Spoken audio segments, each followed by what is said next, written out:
himself, just his 7th career start, second incident that he got caught up in.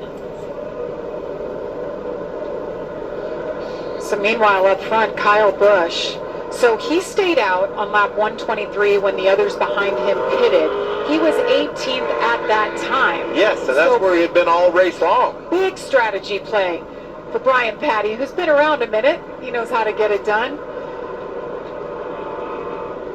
Kyle Busch won his only truck race this season so far at Atlanta. Can he do it?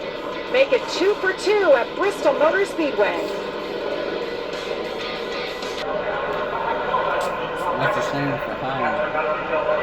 So let's listen to more Corey Heim radio after that incident. I got my elbow pretty good, but I think I'm okay. 10-4. You know, he was up there something stupid like that. Hey, fix these transmissions, by the way, please. I mean, just cannot get those gears. Yes, sir. Yes, sir. Sorry.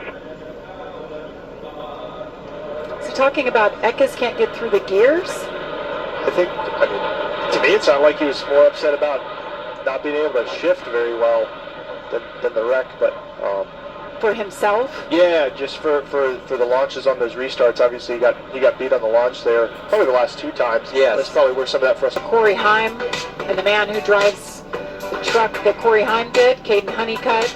And look at Lane Riggs coming in there. The top, just trying to shuffle him out, and hopefully that I was going to be able to race the 1 and 91 at the end. Just, yeah, what a shame. I cannot believe he actually did that. So, yeah, just really unfortunate. I got a tore-up race truck. Hopefully we'll get it back together. That thing was really good, and we'll move on to Texas. So that shotgun of beer will have to wait, I guess, one more race. He was starting the race as far as a control truck, and then had an issue with my my transmission sticking into gears. Had to pack a little bit of air. I don't even think I really touched him to get him out of the way. I just he was already free, kind of packed some air on him and got him free. I think he was just trying to get behind me and then shit me, which would have been totally fine because I did it to him, and he just misjudged it. So I've raced him for a long time, and I don't think he'd ever do that on purpose. So we're all good. Thanks, Corey. I'm glad you're okay. Wow, It's a really mature interview. what a classy. He's going to have an opportunity. Garcia's going to have to slip, something along those lines, but still pretty early in the run. He's getting a feel for what he's got, but it shows that he's confident in his truck. I like it. Going for it. Ben Rhodes in 10th, won stage 2. Then he pitted. They had a pit road penalty. He drove away with the pit gun. Now he's raced his way back up into the top 10. He just needs to have a solid points night. Meanwhile, up front, Christopher Bell, 0.3 of a second lead over Christian Eckes. You're talking about a guy that deserves the lead. That was an awesome battle between those two, and Christopher Bell hanging onto his truck sideways. And Yeah, I shouldn't be too surprised about that restart working out that well. Yeah. Let's take a look back at that moment here in the fall for Christopher Bell. Big win for him. See him there, second row. how about 3 wide? Black and yellow, number 20. All right, guys, see ya. Look at My that. goodness. Another restart. Checkered flag, what a win. To do it in the playoffs.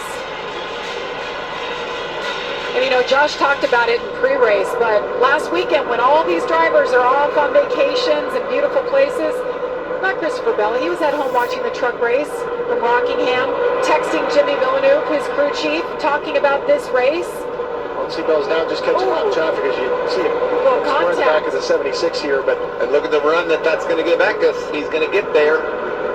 this is where things start to get dicey, things start to move around, and decisions have to be made, whether if that's, you know, Seabell staying tough to the bottom, or obviously having to change lanes as this track starts to widen out.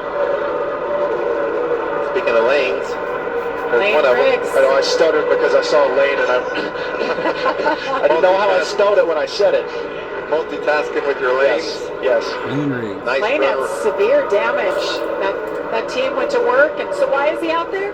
Well, if you can bring home an extra couple of points, could be worth it in the end, right? This is also interesting for Eckes because Eckes has been on defense the entire race as the leader. We've watched him stay super disciplined and be able to maintain the lead in all of our longer runs here. We're working lap traffic, and now he's on the other side of it. Now he's going to be trying to work Seabell over, understand, you know, where he's going to go. And it's always way more fun, Michael, to be on offense than it is on defense. Other than the fact that you're not leading, but it's way more fun to be able to put the leader in a bad spot and trying to take advantage, because the leader's going to have the toughest time passing these guys that don't want to go a lap down and are trying to stay on the lead lap, and being able to be the first one to make the move, to a different lane or an unpreferred spot is a tough place to be as a leader. But on the flip side, that's the stuff that I feel like drivers like Christopher Bell are really good at. Guys, they come from that dirt racing background, are used to working that lap traffic and in these scenarios. But I talk about all that, and we have a lot less trucks in the field now. We've wrecked the most important thing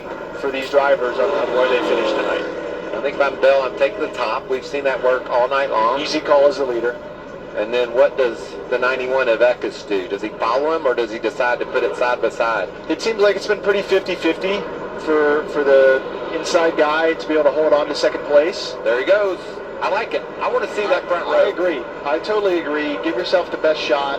Seatbelt did something really cool there on that last restart, and I don't know if they're being speedy dry on the track had something to do with it or not, or maybe Eckes was maybe a bit timid because there was speedy dry. He's the first one there. Seatbelt's got nothing to lose. I don't know. It was cool, but I don't know if it's going to happen again. So I like the call to take the front row, give it a shot. Getting late in the race, we're coming green this time.